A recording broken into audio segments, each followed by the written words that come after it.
welcome back to me reading Northanger Abbey by Jane Austen. Loving her work. Sad that it's taken me this long to read it.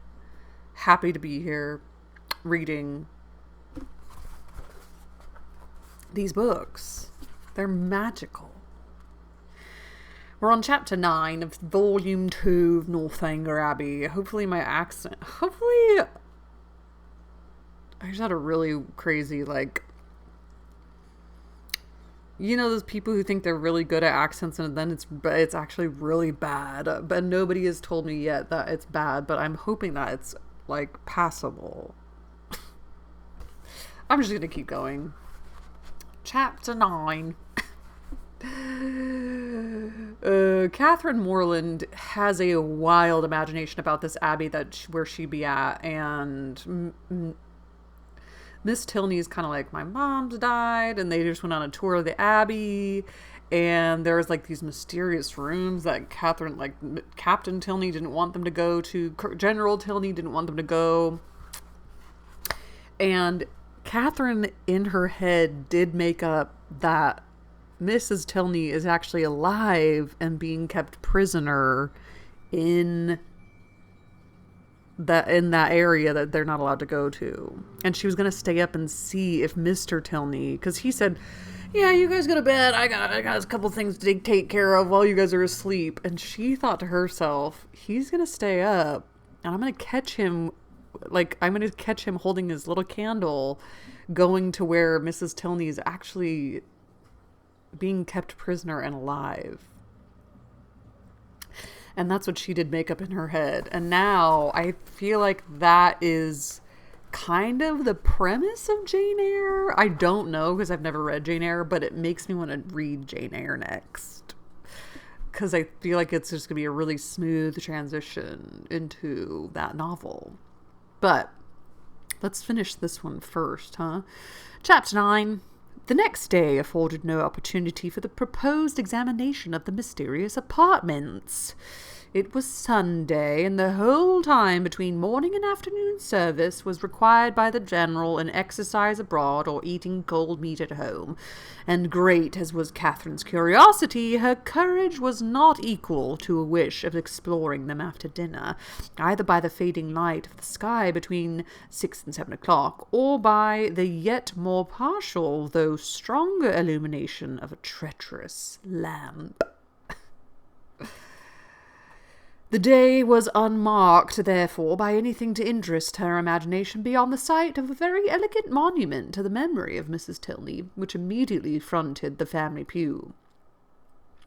By that her eye was instantly caught and long retained, and the perusal of the highly strained epitaph, in which every virtue was ascribed to her by the inconsolable husband, who must have been in some way or other her destroyer, affected her even to tears. Whoa.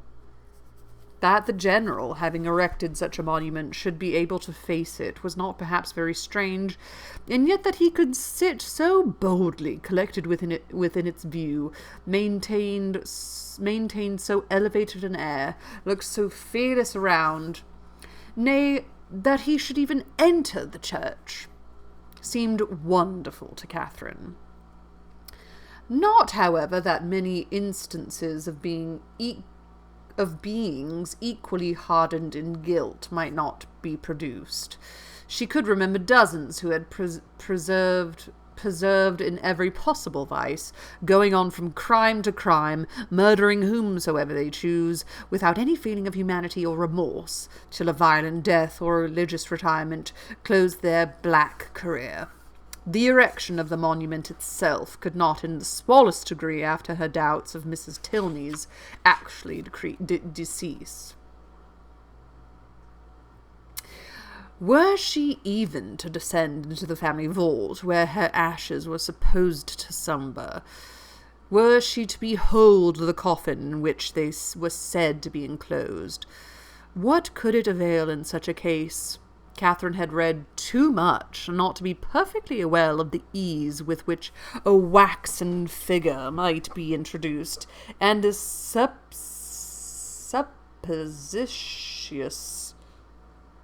supposititious funeral carried on.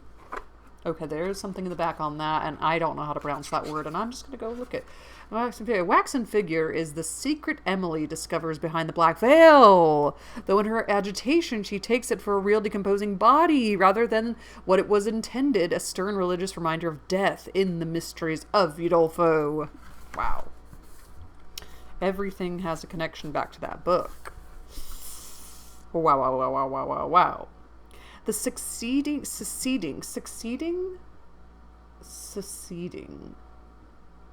The next morning.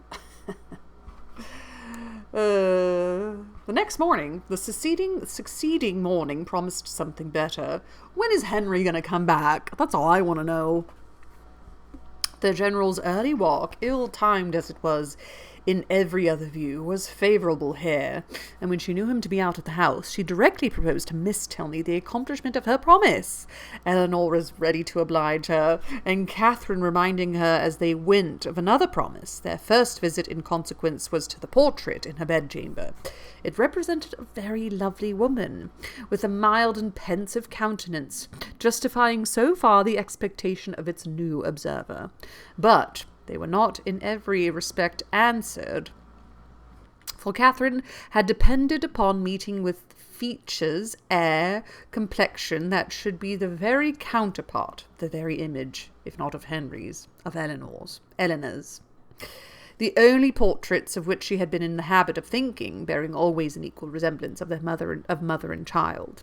A face once taken was taken for generations, but here she was obliged to look, and consider, and study for a likeness. She contemplated it, however, in spite of this drawback, with much emotion, and, but for a yet stronger interest, would have left it unwillingly. Her agitation as they entered the great gallery was too much for any endeavour at discourse. She could only look at her companion. Eleanor's countenance was dejected, yet sedate, and its composure spoke her inured to all the gloomy objects to which they were advancing. Again she passed through the folding doors. Again her hand was upon the important lock. Catherine, hardly able to breathe, was turning to close the former with fearful caution when the dreaded figure of the General himself at the further end of the gallery stood before her. The name of Eleanor, at the same moment, in this loudest tone, resounded through the building, giving to his daughter the first intimation of his presence, and to Catherine terror upon terror. Oh! Eleanor! It's terrifying. Dads can be terrifying. An attempt at concealment had been her first instinctive movement on perceiving him. Yet she could scarcely hope to have escaped his eye, and when her friend, who with an apologizing look darted hastily by her, joined and disappeared with him, she ran for safety to her own room, and locking herself in, believed that she should never have the courage to go down again. She remained there at least an hour in the greatest agitation, deeply commiserating the state of her poor friend, and expecting a summons herself from the angry General to attend him in his own apartment. No summons, however, arrived, and at last, on seeing a carriage drive up to the Abbey, she was emboldened to descend and meet him under the protection of visitors. The breakfast-room was gay with company, and she was named to them by the General as the friend of his daughter, in a complimentary style, which so well concealed his resentful ire, as to make her feel secure, at least, of life for the present. And Eleanor, with a command of countenance which did honour to her concern for his character, taking an early occasion of saying to her, "My father only wanted me to answer a note," she began to hope that she had either been unseen by the General, or that, from some consideration of policy, she should be allowed to suppose herself so. Upon this trust she dared still to remain in his presence after the company left them, and nothing occurred to disturb it. In the course of this morning's reflections, she came to a resolution of making her next attempt on the forbidden door alone. It would be much better in every respect that Eleanor should not know nothing of the matter. To involve her in the danger of a second detection, to court her into an apartment which must wring her heart, could not be the office of a friend. The General's utmost anger could not be to herself what it might be to a daughter, and besides, she thought the examination itself would be more satisfactory if made without any companion. It would be impossible to explain to Eleanor the suspicions from which the other hand in all likelihood had been hitherto happily exempt. Nor could she therefore in her presence search for those proofs of the General's cruelty, which, however, they might yet have escaped discovery. She felt confident of somewhere drawing forth, in the shape of some fragmented journal, continued to the last gasp. Of the way to the apartment she was now perfectly mistress. And as she wished to get it over before Henry's return, who was expected on the morrow, there was no time to be lost. The day was bright, her courage high. At 4 o'clock the sun was now 2 hours above the horizon, and it would be only her retiring to dress half an hour earlier than usual. It was done, and Catherine found herself alone in the gallery before the clocks had ceased to strike. It was no time for thought. She hurried on, slipped with the least possible noise through the folding doors, and without stopping to look or breathe, rushed forward to the one in question. The lock yielded to her hand, and luckily with no sullen sound that could alarm a human being. On tiptoe she entered. The room was before her, but it was some minutes before she could advance another step. She beheld what fixed her to the spot and agitated every feature. She saw a large, well-proportioned apartment, an handsome dimity bed, arranged as unoccupied with an housemaid's care, a bright bath stove, mahogany wardrobes, and neatly painted chairs, on which the warm beams of a western sun gaily poured through 2 sash windows. Catherine had expected to have her feelings worked, and worked they were.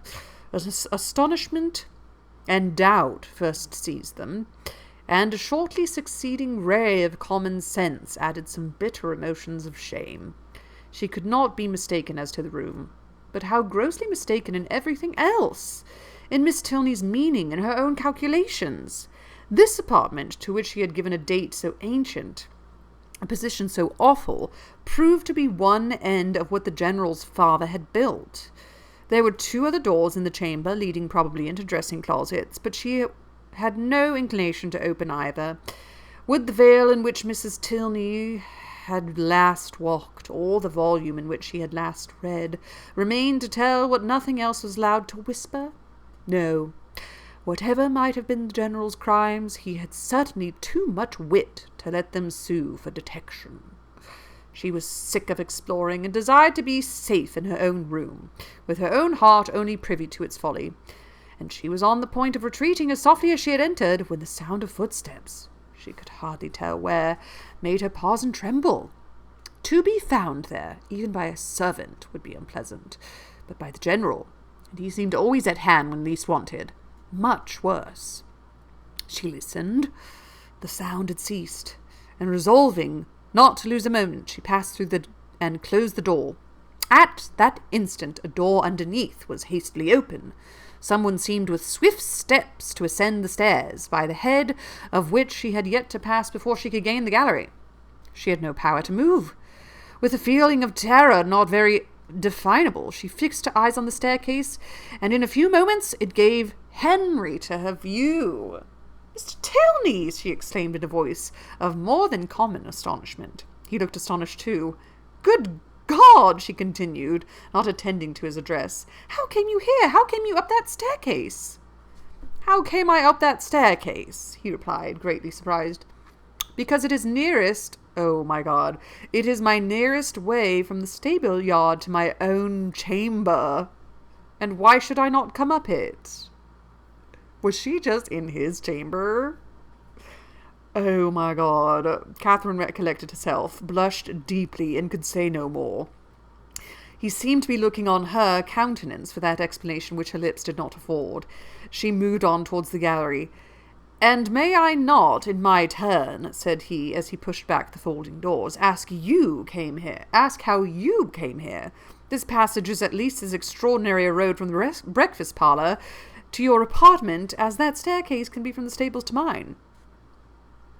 I have been, said Catherine, looking down, to see your mother's room. My mother's room? Is there anything extraordinary to be seen there? No, nothing at all. I thought you did not mean to come back till tomorrow. I did not expect to be able to return sooner when I went away, but 3 hours ago I had the pleasure of finding nothing to detain me. You look pale. I am afraid I alarmed you by running so fast up those stairs. Perhaps you did not know. You were not aware of their leading from the offices in common use? No, I was not. You have had a very fine day for your ride? Very. And does Eleanor leave you to find your way into all the rooms in the house by yourself?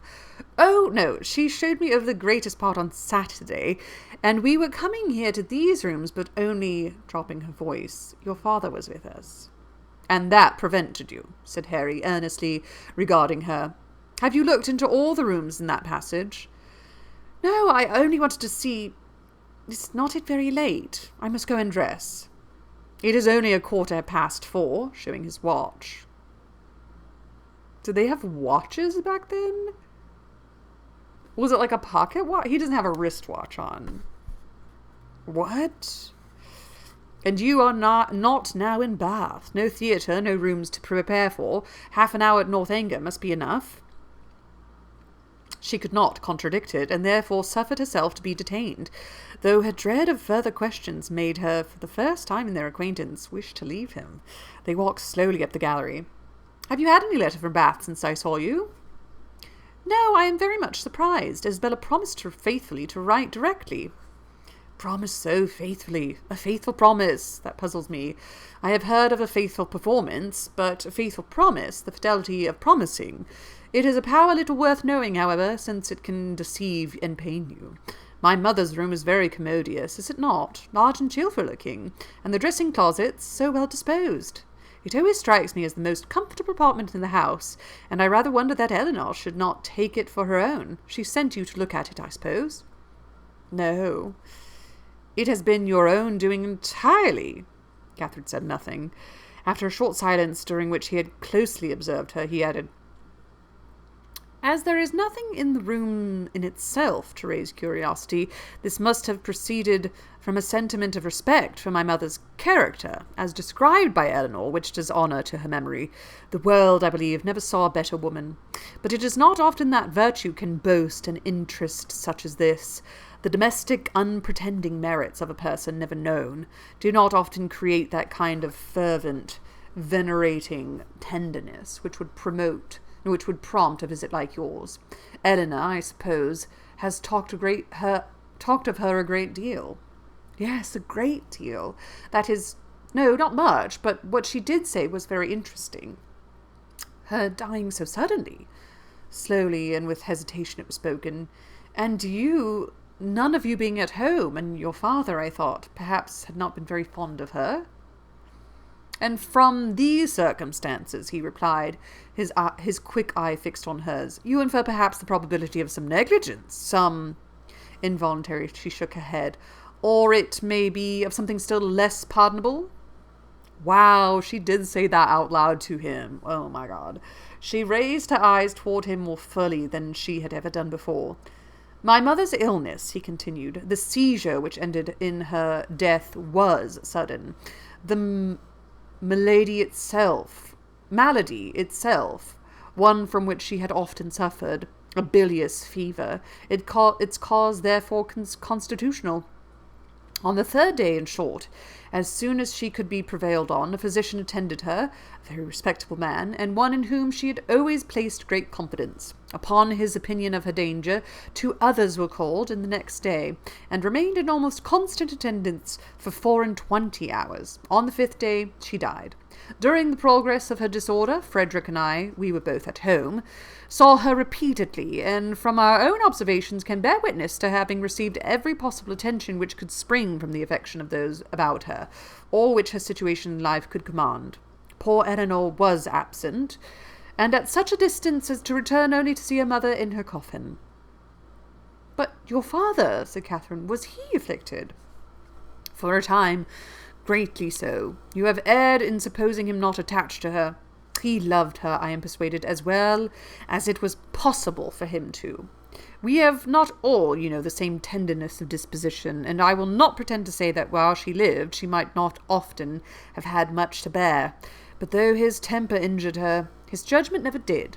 His value of her was sincere, and if not permanently, he was truly afflicted by her death.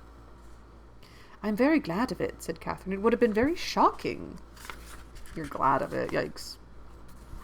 If I understand you rightly, you had formed a surmise of such horror as I have hardly words to.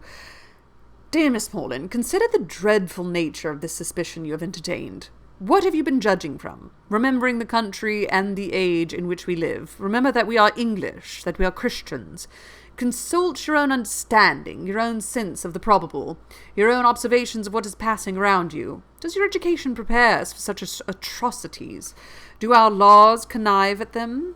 Could they be perpetrated without being known in a country like this, where social and literary intercourse is on such a footing, where every man is surrounded by a neighbourhood of voluntary spies, and where roads and newspapers lay everything open? Dearest Miss Morland, what ideas have you been admitting? They had reached the end of the gallery, and with tears of shame she ran off to her own room. I can't believe she said all that out loud, that she was like, yeah, but he's definitely keeping her here, and he hated her, right? You're talking about my mom? Wow. Okay, Miss Morland, okay. We're gonna hope that Mr. Tilney just forgives her. 'Cause she's young, right? Okay. This is wild. Happy reading to you all, and ta-ta!